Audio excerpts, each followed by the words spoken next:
TV Imaculada, o Evangelho em primeiro lugar.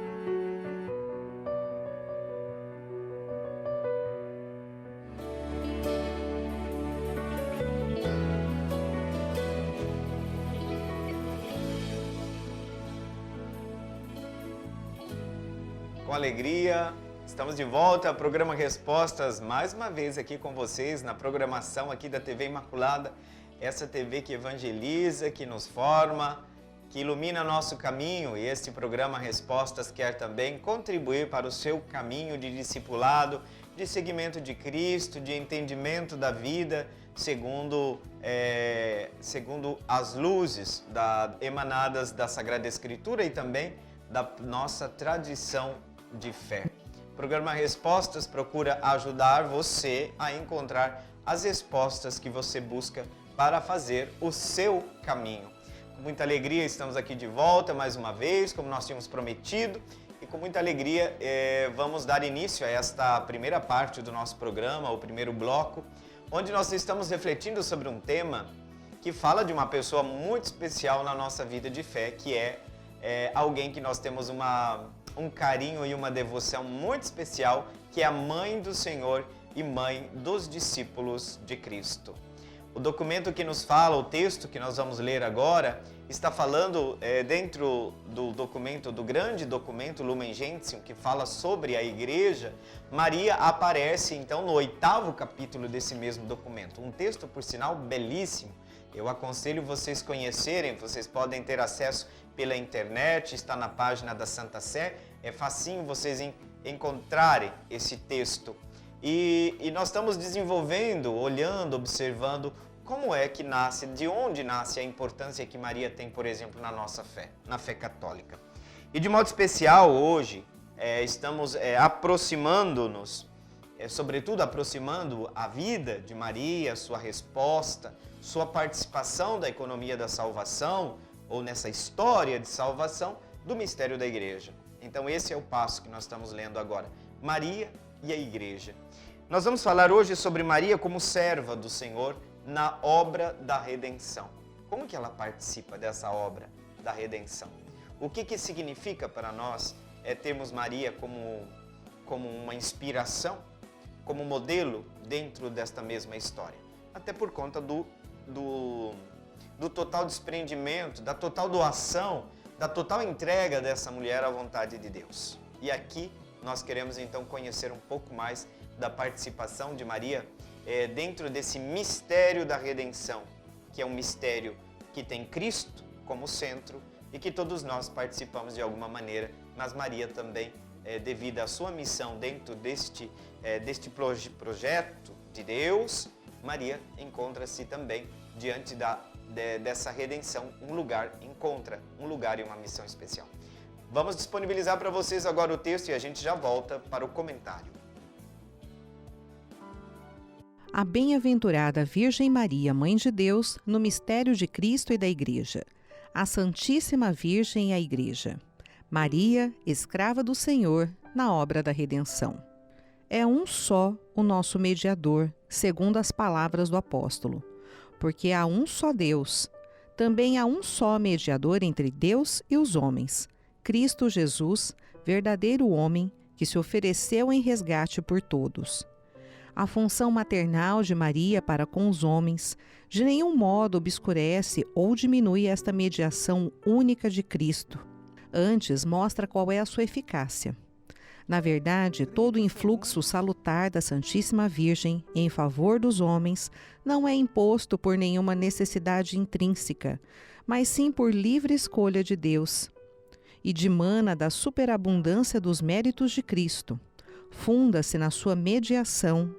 Dela depende absolutamente e dela tira toda a sua eficácia. E longe de impedir, fomenta ainda mais o contato imediato dos fiéis com Cristo. Eu acredito que seja muito importante para nós conversarmos sobre isso a partir desse texto, até porque muitos dos nossos irmãos no Senhor, nossos irmãos assim considerados protestantes, ou irmãos reformados da tradição reformada, da tradição cristã, a compreensão que nós colocamos entre a mediação de Cristo. Se a palavra de Deus que diz que Cristo é o único mediador, qual é o lugar de Maria então nessa mediação? Que fique muito bem claro que o início do texto de hoje não deixa dúvida de que nós estamos absolutamente em total sintonia com a palavra de Deus. É um só o nosso mediador. É um só o nosso mediador. Segundo as palavras do apóstolo, aqui é uma citação de São Paulo a Timóteo. Olha só. Porque há um só Deus, também há um só mediador entre Deus e os homens, Cristo Jesus, verdadeiro homem, que se ofereceu em resgate por todos. Então, vamos partir de um pressuposto, um dado de fé. Não existem duas mediações. Há um único mediador entre o céu e a terra. Nós católicos nunca, se alguém disse algo distinto disso, não corresponde àquilo que nós cremos. Cristo é verdadeiro Deus, pode nos salvar, é verdadeiro homem, pode assumir tudo aquilo que significa a nossa natureza humana, então Jesus pode ser a ponte. E o que é a ponte? A ponte liga dois pontos, um lado e o outro, vamos dizer assim, na comparação do rio. A humanidade e a divindade, a humanidade e Deus. E aqui onde aparece, o texto começa falando que existe uma função maternal de Maria. Não é uma função redentora. Em primeiro lugar, o aspecto do enquadramento dessa mariologia, dessa reflexão sobre Maria. Maria tem uma função maternal para com os homens. Eis aí, mulher, foi na cruz que Jesus deixou como testamento, como presente ao discípulo amado João. Eis aí a tua mãe, tá? E olha, e essa função maternal, ela obscurece, diminui a mediação única de Cristo? Não, muito pelo contrário, mostra a sua eficácia. Essa mediação de Cristo não é obscurecida pela função maternal de Maria. É uma função maternal que exprime, digamos, a nossa união também com o mistério de Cristo. E continua o texto. É interessante a gente ver o texto. Na verdade, todo o influxo salutar da Santíssima Virgem em favor dos homens não é imposto por nenhuma necessidade intrínseca, como se faltasse algo à mediação de Cristo, tá? Então não é por uma ordem intrínseca, mas por livre escolha de Deus. E de mana, qualquer que seja essa nossa relação com Maria, ela é mediada pela superabundância dos méritos de Cristo. É tudo em vista dos méritos de Cristo. E nossa devoção mariana deve sempre fundar-se na única mediação do único mediador. Por quê? Porque a nossa devoção a Maria depende absolutamente dessa mediação de Cristo e dela tira toda a sua eficácia. E é interessante que o texto dizia, longe de impedir essa questão da única mediação de Cristo, fomenta ainda mais o contato imediato dos fiéis com Cristo. Vejam que nós não podemos colocar Maria aqui como um obstáculo a essa função, a esta missão, que é única de Cristo como único mediador. Mas todos nós sabemos que já na nossa dinâmica de vida de fé, quem foi que te apresentou Cristo? Quem foi que te apresentou o Evangelho? Foi um anjo? Nós temos a mediação, mas são comediações que bebem da superabundância da única mediação de Cristo. Porque a igreja é o corpo místico de Cristo. E nesse sentido, a igreja também se coloca como mediação. E Maria entra nessa mediação eclesial com sua função maternal. Uma função que acompanha todos nós que estamos a caminho, que queremos realizar a plena ponte entre o céu e a terra. O que é o argumento maior que nós temos? Que a religião significa religare. Cristo é mediador entre o céu e a terra para que nós possamos nos reconciliar com o Pai. Maria participa da nossa humanidade como criatura, mostrando-nos o caminho desta mediação que passa sempre, necessariamente, pela mediação única do único Salvador, Jesus Cristo. Tá certo, gente? Olha, o tempo passa rapidinho aqui, né? Coisas boas são assim, quando a gente menos espera, o tempo já passou. Nós vamos para o intervalo, terminamos esse primeiro bloco, mas não saia daí que nós já voltamos e eu vou trazer para vocês no segundo bloco uma resposta que eu fiquei de aprofundar durante a semana e vocês vão se surpreender. Não saia daí, nós já voltamos.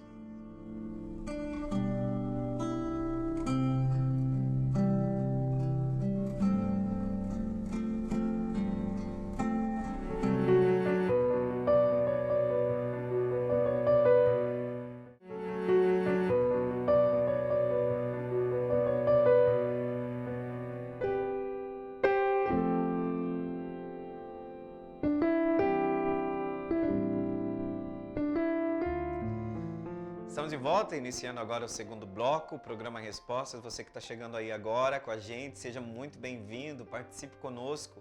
Já terminamos um bloco onde nós refletimos sobre a questão da mediação de Cristo e o lugar de Maria nesse grande projeto de redenção de Deus. Como eu tinha falado no final do bloco anterior, nós tivemos uma pergunta semana passada. Eu vou trazer para vocês de volta essa pergunta. Uma pessoa que participa do programa nos perguntou, e eu espero que você esteja aí também na sintonia, sobre o desejo profundo que ela tem de casar-se, tá?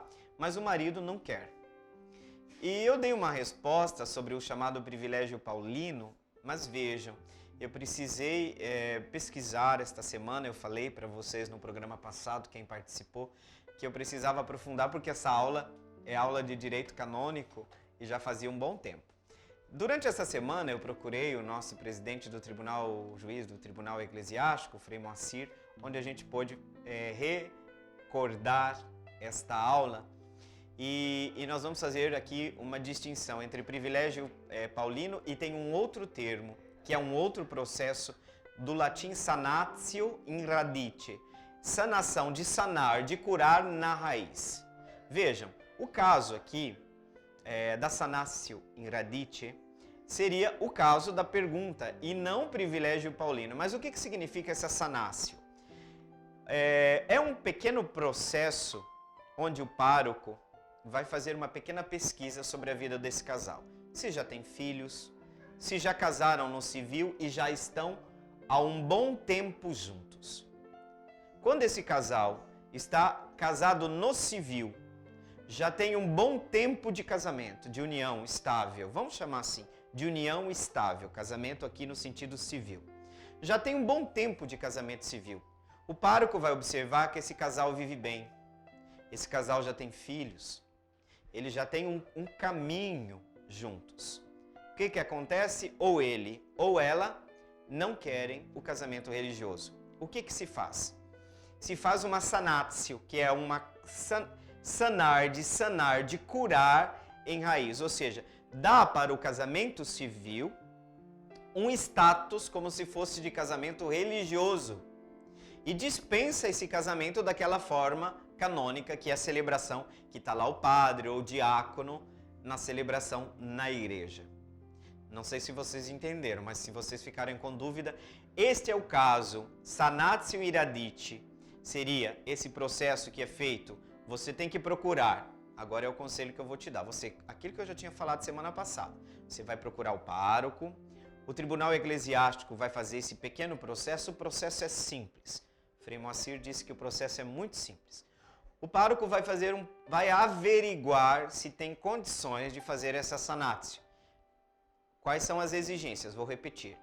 Casamento civil, testemunho do casamento, desse casamento civil, de que ele está já há um bom tempo, o casamento é sereno, está tudo bem entre o casal, já tem filhos, por exemplo. E aí se faz esse processo de sanação.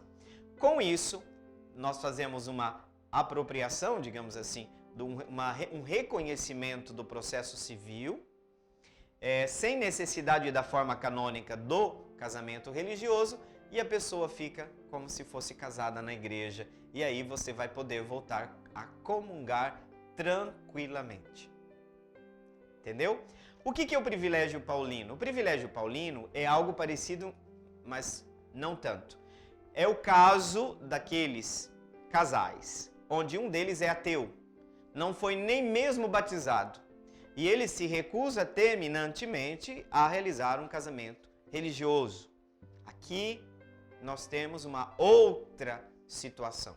Aqui eu precisava saber, você que mandou a pergunta, se o seu marido, se o seu cônjuge é um católico ou um cristão que tenha recebido um batizado reconhecido pela igreja. Pode ser em uma outra denominação, mas que esse batismo tenha reconhecimento da nossa confissão religiosa. Então aqui é o caso da sanatio in radite, que é um termo latim traduzindo sanar na raiz. Radite quer dizer raiz, tá? Então, se é o caso do seu esposo, do seu cônjuge ser um ateu, ou seja, ele não é nem um cristão, tá? Então pode acontecer o que nós chamamos de privilégio paulino, tá? É uma outra realidade para uma outra situação. Para o caso do cônjuge ateu ou não batizado ainda, vamos dizer assim, não cristão, privilégio paulino. Para o caso daquele casal que está casado no civil, tem uma vida estável, um relacionamento sólido, tem filhos, então nós chamamos de sanatio in radite, tá? Era isso que eu precisava trazer para vocês e eu queria até lembrar, nós não conseguimos achar depois a pergunta, lembrar o seu nome, mas eu espero mesmo que você esteja na sintonia. Mas veja, o processo é muito parecido com aquele que eu falei anteriormente, né? O processo é muito parecido com aquele. Nesse sentido, você vai ter que procurar o pároco, o tribunal eclesiástico vai pedir o parecer do pároco e é feito, tá? Um processo muito simples, tem algumas questões que são conversadas, inclusive lá no tribunal eclesiástico, que aqui em Campo Grande se encontra ali no bairro São Francisco. Mas todas essas informações você vai ter por meio do seu pároco, da sua comunidade paroquial, aonde você participa aí no seu bairro. Tá certo?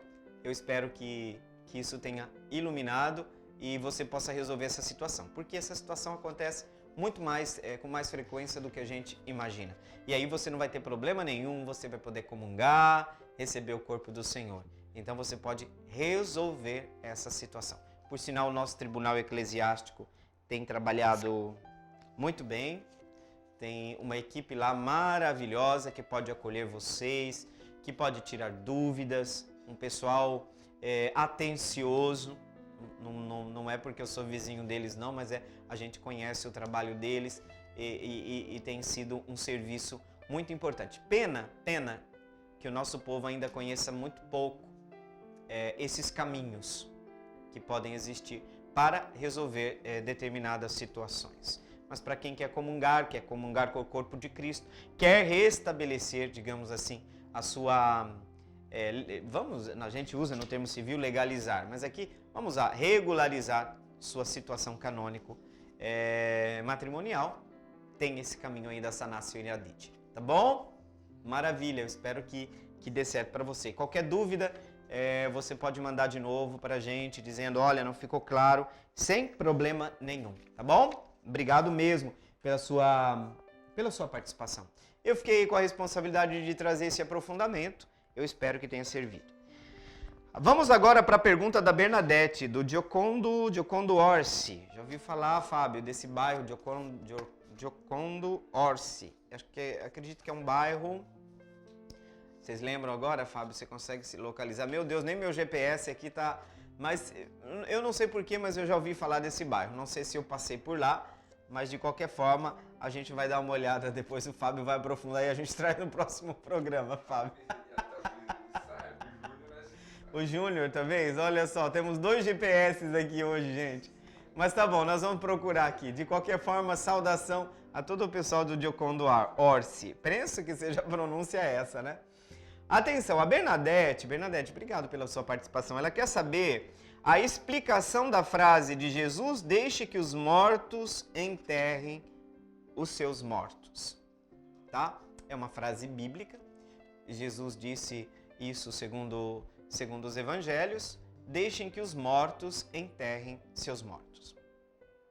Primeira coisa importante, na exegese, que é a ciência que interpreta a Sagrada Escritura, Bernadette, nós precisamos olhar o contexto, ver o gênero literário, contexto, e utilizar em primeiro momento a própria Sagrada Escritura, na sua visão global, como ponte para a interpretação de um texto. Qual que é o contexto aqui que Jesus está onde sai essa frase? É o contexto do anúncio do reino e que pede da nossa resposta o seguimento. Então, Jesus tem pressa que esse reino se implante. Então, o anúncio do reino fala-nos da irrupção no mundo desse reino, que é um reino que inicia sua presença nesse mundo no já da presença de Cristo, que se encarnou, que irreversivelmente assumiu o tempo, a temporalidade, de modo que o mundo, a história passou a ser grávida de Deus. Essa dinâmica já está em andamento e ela culmina com o retorno à casa do Pai, ou aquilo que nós falamos, o banquete final da vida, o juízo final, o reencontro, a comunhão plena com Deus. O que nós fazemos? Jesus quer que esse caminho seja feito. Ele quer que os discípulos tenham consciência da urgência da implantação do reino. Aqui, muito parecida, Bernadette, com aquela outra ordem dita aos discípulos. Não entreis de casa em casa. Saudai a todos. Se alguém te oferecer um pão, fique um pouco naquela casa e vai. É a urgência da implantação do reino. Esse é o contexto teológico, Bernadette. Aqui eu acredito, Bernadette, que você já começa a intuir um pouco as coisas. O que significa? Não é desprezo de Jesus, porque uma das obras de misericórdia que nós temos é sepultar os mortos. Isso é próprio da nossa fé, a necessidade de nós darmos uma sepultura digna, ou no caso, uma cremação, um ritual digno de mantenimento também destas cinzas, tendo em vista que provavelmente diz que tendencialmente vamos ter um número de cristãos que vão preferir optar pela cremação. Neste sentido, nós precisamos colocar que de forma alguma nós vamos poder interpretar isso como desprezo pelos mortos. Mas existe uma questão de prioridade aqui na implantação desse reino. No surgimento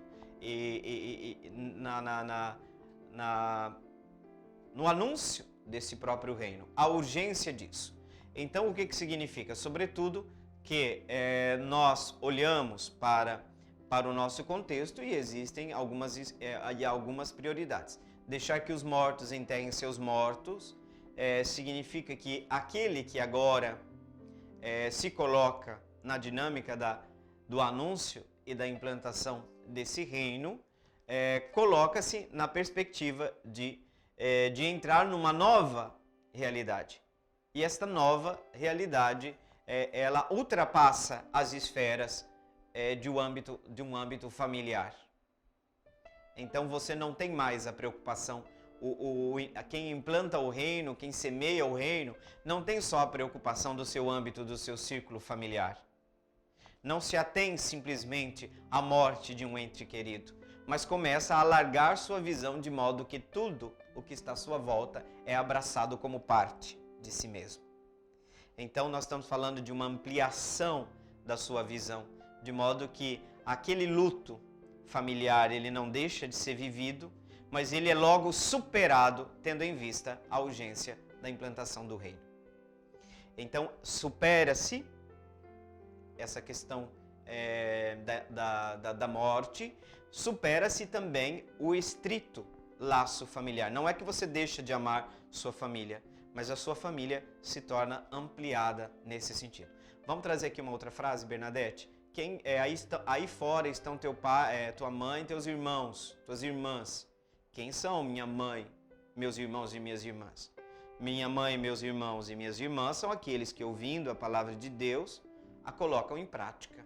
Vejam, a ideia de enterrar os mortos circunscrita ao âmbito da família, Jesus ultrapassa esse âmbito.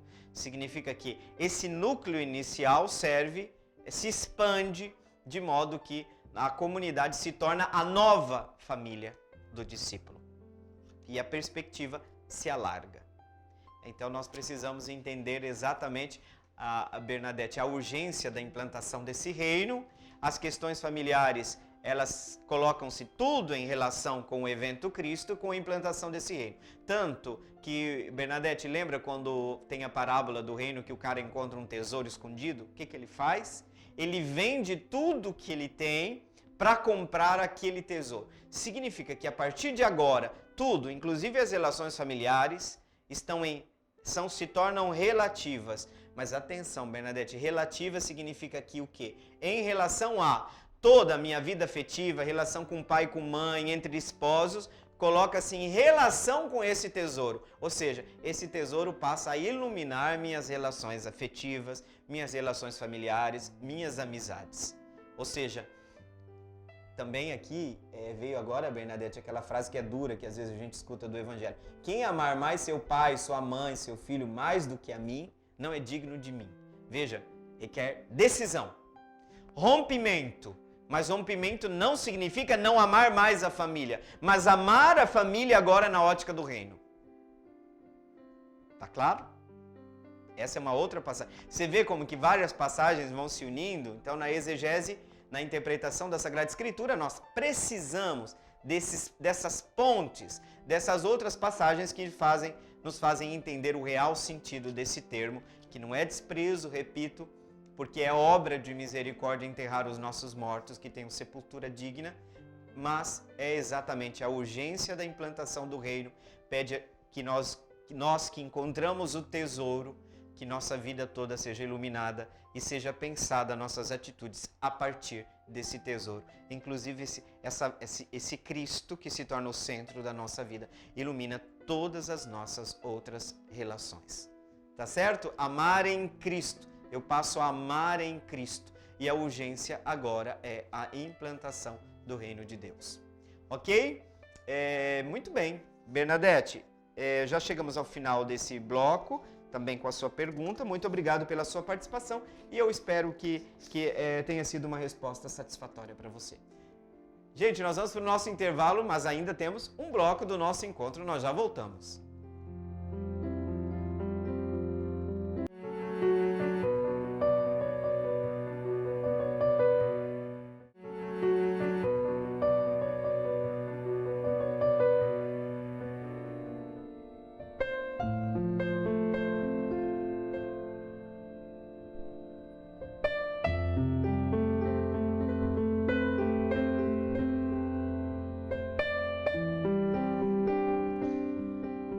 Vocês viram aí no bloco anterior, quando nós falamos de interpretação da Sagrada Escritura, nós temos que tomar muito cuidado, nós temos uma metodologia, nós temos um caminho que é percorrido e de fato essa interpretação também tem que ser feita a partir da invocação daquele que inspirou os autores sagrados que escreveram a própria Sagrada Escritura.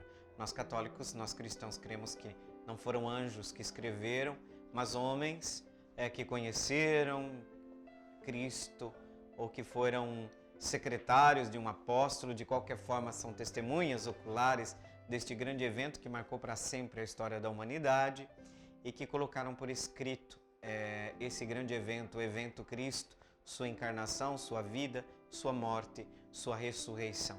E eles escreveram a Sagrada Escritura e nós reconhecemos como revelação de Deus exatamente porque são inspiradas. Tem o caráter de inspiração. O Espírito Santo de Deus que trabalhou, vamos assim dizer, entre aspas, na construção destes textos que são revelação divina para nós que cremos. Não é um livro simplesmente de história, é um enquadramento em uma outra categoria uma outra abordagem nesse sentido de fé, é um livro sagrado nesse sentido. E ele precisa ser lido e interpretado também à luz do mesmo Espírito, que participou da sua construção e agora acompanha a Igreja na sua interpretação. E precisamos tomar muito cuidado, porque de fato exige os caminhos metodológicos de uma interpretação têm que ser seguidos à risca para que a gente não cometa equívocos nesse sentido. Muito bem, estamos de volta para o terceiro e último bloco e eu gostaria de começar o terceiro bloco com a pergunta da Rosemary. A Rosemary lá do São Lourenço, a Rosemary é acadêmica do terceiro ano de teologia do nosso curso de teologia da Universidade Católica Dom Bosco, do Instituto Teológico João Paulo II, que se encontra desde o ano passado no campus da Universidade Católica Dom Bosco. Obrigado, Rose, pela sua participação. A Rose, que faz parte ali do Santuário Nossa Senhora da Abadia. E a Rose faz uma consideração, é uma pergunta da Rose, mas é uma pergunta minha também, que de vez em quando eu me faço. A pergunta da Rose: o que fazer com os pseudo-católicos? É complicado usar aqui, a pergunta, eu vou respeitar a pergunta da Rose, tá? Mas é difícil a gente falar que alguém é pseudo-católico, porém, claro, quando nós percebemos que alguém nega aspectos essenciais da nossa fé, ele está se colocando fora da comunhão, tá? E esse fora da comunhão entende-se como alguém que não partilha da nossa fé, daquilo que é condivido, daquilo que é comum como conteúdo essencial da nossa fé. Mas vamos lá, o que fazer? Pergunta da Rose. O que fazer com os pseudo-católicos que basta qualquer fake sobre o Papa, no caso aqui o Papa Francisco, ou qualquer outra questão com a Igreja, não tem argumentos de defesa por não conhecerem esses assuntos da nossa fé? Rose, estávamos acostumados, por vezes, com aquele discurso de que os inimigos da Igreja estão fora da comunhão da Igreja. E a gente tem percebido que o jogo do mundo é jogado também dentro da Igreja. Então, muitas fakes são construídas por grupos de tendências. Na maioria deles, tendências radicais, extremistas, de inspiração cristã. E aqui nós podemos dizer que quando nós olhamos para o grupo dos apóstolos, nós sabemos que Judas era um cristão. Judas era um cristão, estava seguindo Cristo, conheceu Jesus, vivia com Ele, estava no cotidiano, ouviu as mesmas pregações que os outros, viu os mesmos milagres. O que aconteceu com Judas? Judas é um problema interno da comunidade dos apóstolos. Judas não é um fariseu de fora, que está atacando Jesus de fora. Ele está dentro. Então, a gente precisa entender que dentro da nossa comunhão de fé, nós temos problemas gravíssimos de interpretação, de conhecimento, como você coloca, Rose. Mas existe muita maldade também por trás dessas construções, desses vídeos, dessas fakes. E nós sabemos que tem muito dinheiro por trás disso, sobretudo com o objetivo muito claro, no caso de difamar. Vamos falar aqui do caso específico que você cita no primeiro momento, o Papa Francisco. E pessoas que não participam da Igreja, que não tinham prática de fé, agora começam a falar do Papa. O Papa não interessava antes, mas por quê? Porque entrou a ideologia política. O Papa não existia antes. Tudo que ele falava, tudo que ele dizia não importava. Agora começa a importar. Por quê? Porque adentrou no processo brasileiro agora uma junção bem complicada de religião e política. Bem complicada. Então, se o Papa é apresentado por alguns como alguém que está confrontando certa linha política, mas por muitas vezes essas conclusões são tiradas por conta de discursos feitos de maneira abrangente, mas aí o vídeo torna aquilo particularizado e dá a impressão que o Papa estava se dirigindo a determinado presidente de determinado país. Mas a diplomacia vaticana é secular e a diplomacia vaticana sabe que o Papa tem que tomar muito cuidado com todas as coisas que diz. Quando o Papa fala da Amazônia, por exemplo, tem gente que diz que ele está atacando o governo brasileiro. Ignorância. O Papa, quando fala da Amazônia, o sínodo que fez da Pan-Amazônica. Por que foi falado Pan-Amazônica? Porque nós temos 8 países que compõem a Amazônia. tem imbecil que acha que a Amazônia brasileira é só o Brasil. Nós temos 8 países. E essa região é acompanhada há séculos pela igreja. Existe sim uma ingerência de uma certa ideologia política que quer determinar o que o Papa diz. Mas isso é um absurdo. É o Papa quem vai dizer, olha, nós temos que votar em pessoas que tenham estas e estas características. É Deus, através da nossa fé, e quem interpreta o doutor na fé da nossa religião é o Papa. E aí quando a gente ouve pessoas que não têm prática de religião, estão preocupados agora com o que o Papa diz ou o que o Papa deixa de dizer. O Papa acaba tendo uma função política, mas nunca partidária. Nunca, jamais. Agora, porque o Papa gosta dos pobres, mas aí ele está imitando Jesus Cristo. Aí o seu problema é com o Evangelho, não é com o Papa. É o que eu estou dizendo, que tem muito católico que não se dá conta que os questionamentos que ele está fazendo está atacando o próprio núcleo da nossa fé. Ele está acusando de ideologia, usando uma ideologia. E aqui você se surpreende, Rose, com uma coisa que eu também me surpreendo. Por que católicos que são da missa, que estão participando, têm dúvidas em relação a alguns vídeos e algumas acusações? Que dá nojo, dá ânsia de vômito você vê aqueles vídeos que são preparados pelos youtubers, sobretudo da linha da extrema-direita. Sobretudo. São sempre pessoas que têm uma ideologia por trás. Nada é de graça. Ou, por vezes, ideologia de esquerda. Então, são pessoas cegas. E eles têm um objetivo muito claro: atacar, difamar. Mas aí nós não podemos esquecer que a nossa comunhão com a igreja passa com a nossa comunhão com o Papa.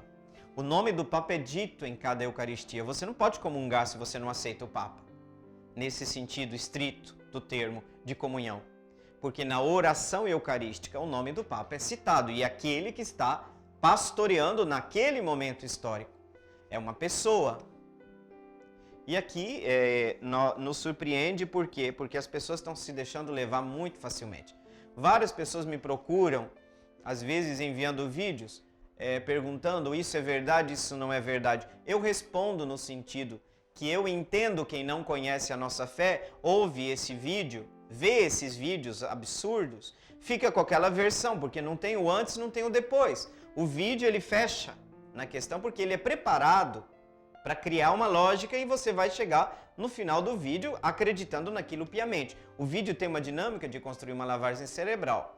Então, agora, quando se trata de uma pessoa que não tem conhecimento, aí a gente precisa esclarecer. Mas para alguns católicos que frequentam a missa, me mandam alguns vídeos, eu falo, mas muda de religião se você acredita em algo que está dito nesse vídeo.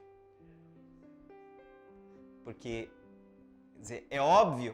O que colocam? O Papa recebeu fulano. Às vezes o Papa tem recebimentos formais e recebimentos informais. Qualquer pessoa famosa no mundo pode marcar um encontro com o Papa. O que acontece? Coloca lá, aí vê, coloca junto, porque o Papa recebeu. Então, mas tudo por detrás gente, tem pouco a ver com religião aqui. Nada. Os ataques ao Papa Francisco são de fundo político-ideológico. De religião aqui tem pouco. Muito pouco. Muito pouco.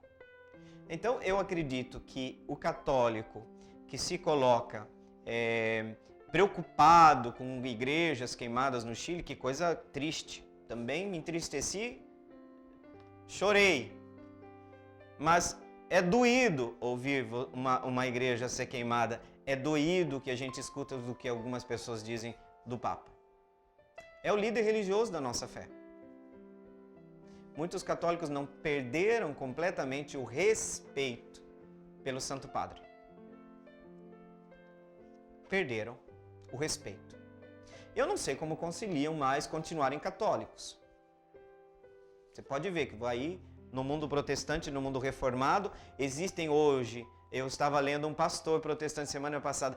Sabe o que ele dizia? Até quando os católicos vão continuar difamando o Papa desse jeito? Ele diz que ele não escuta aquelas críticas pesadas, nem mesmo dentro da denominação dele. Acho que é um pastor presbiteriano, se eu não me engano agora. Ou é batista ou presbiteriano. Vocês entendem o absurdo que nós chegamos? Nem mesmo dentro de um pastor reformado dizendo que se perguntando até quando os católicos vão usar esse linguajar para se dirigir ao Papa. É óbvio que não podemos dizer que nenhum Papa passa incólume a críticas, mas nós tínhamos uma expressão muito mais ligada à crítica a um pensamento do Papa. Agora aqui é contra o Papa, realmente, como se ele fosse um farsante, né? Esses dias uma senhora, né, me mandou, eu já dizia o título do vídeo, o Papa Francisco é uma farsa. Vocês acham que eu vou abrir um vídeo desse? Mas jamais! Olhem o título, você sabe que é uma fake, por quê? Porque é uma construção. Você já aconteceu de você falar que determinadas igrejas fazem lavagem cerebral? Esses vídeos fazem exatamente a mesma coisa. Eles têm uma lógica, eles pegam coisas fora de contexto, frases fora de contexto, mas não pensem que é só o mundo que está fazendo isso, não. Não venham com hipocrisia. Tem muitos Judas dentro da igreja católica. Muitos. Tá? E aqui eu estou dizendo que a gente não pode discordar, a gente não pode pensar que tudo aquilo que o Papa diz quando ele dá, por exemplo, uma entrevista, que já não é parte central do seu magistério, porque seu magistério ele tem ordens, por exemplo, encíclicas. Existe uma hierarquia de importância quando o Papa fala. Em última instância, quando ele diz ex cátedra, aí ele fala como pastor supremo da igreja. Aí vem onde se estabelece um dogma, por exemplo. Tá? Mas pouquíssimos papas falaram ex cátedra. O último que se pronunciou ex cátedra, eu posso estar enganado agora, no dogma da Assunção de Nossa Senhora.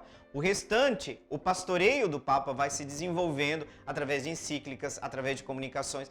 E, quando tem uma entrevista, o Papa não está falando formalmente enquanto líder religioso dos católicos, mas é importante o que ele diz também numa entrevista.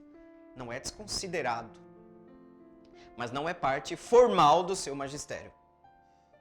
Tá? E então a gente precisa se entender, nós precisamos lavar roupa suja, porque nós temos um problema grave de ingerência de ideologia política, tá? De ideologia política dentro da própria igreja. A hora nós tivemos mais influência de ideologia de esquerda, tá bom, verdade, sem dúvida alguma. Mas agora nós temos este problema, que é um problema muito grave, porque tem seduzido muitas pessoas. E eu queria dizer para você que o Papa não é chefe de nenhum partido político, ele é o líder da nossa religião. Então eu só peço a você, católico, um pouco mais de respeito. Já que eu não posso pedir outras coisas, porque para o católico sabe que tem que rezar pelo Papa, boa parte das nossas intenções. Por exemplo, todos nós que queremos ganhar indulgências agora que foi a CNBB colocou para todo o mês de novembro, em nome, no caso dos mortos. Uma das orações que você tem que fazer é pelas intenções do Papa, senão você não ganha indulgência. Você vive falando mal do Papa e agora você vai rezar pelo Papa? Me explica. Como é que você consegue na sua cabeça? Queria te entender. Faz parte da nossa fé. E tem uma outra coisa. Ninguém escolhe Papa. Por que vocês acham que hoje se escolhe um Papa às portas fechadas? Porque por muito tempo os reinados, os reis, a nobreza tinha influência sobre a escolha do Papa. Isso acabou, por isso que se fecham as portas. Não sou eu e nem você que escolhe Papa. Aliás, todos nós já tínhamos escolhido os nossos Papas. Quem tinha ouvido falar em Cardeal Bergoglio? Eu ouvi o nome dele pela primeira vez na Praça São Pedro, porque eu estava lá. Quem que é esse? Quem que é esse? Porque quem eram os papas já? Dom Odilo, o cardeal de Milão, esqueci o nome dele agora. Nós já tínhamos eleitos outros papas, mas quem escolhe, e nós acreditamos nisso, é todo um caminho da igreja, é o Espírito Santo. O Espírito às vezes escolhe o Papa que a gente precisa, não o Papa que a gente quer. Vou repetir, o Espírito Santo às vezes nos surpreende, ele nos dá o Papa que precisamos, não o Papa que nós queremos. Muito bem, e nesse assunto nós chegamos ao final do nosso programa. Olha só como passa rapidinho, mas é muito bom estar com vocês. Fica aqui a promessa de um reencontro e eu vou invocar, pedir pela intercessão da Virgem Imaculada, que é venerada por São Maximiliano Maria Kolbe, ela que se colocou inteiramente à disposição do plano da redenção, que desça sobre vocês a bênção de Deus Todo-Poderoso, Pai e Filho e Espírito Santo. Amém. Muito obrigado por você que nos fez companhia até esse momento. Não saia da programação da TV Imaculada, que é uma TV cheia de luz, de belos momentos para iluminar o seu caminho de fé. Gente, até o próximo sábado. Meu coração é para ti, Senhor. Meu coração é para ti, Senhor. Meu coração é para ti, Senhor. Meu coração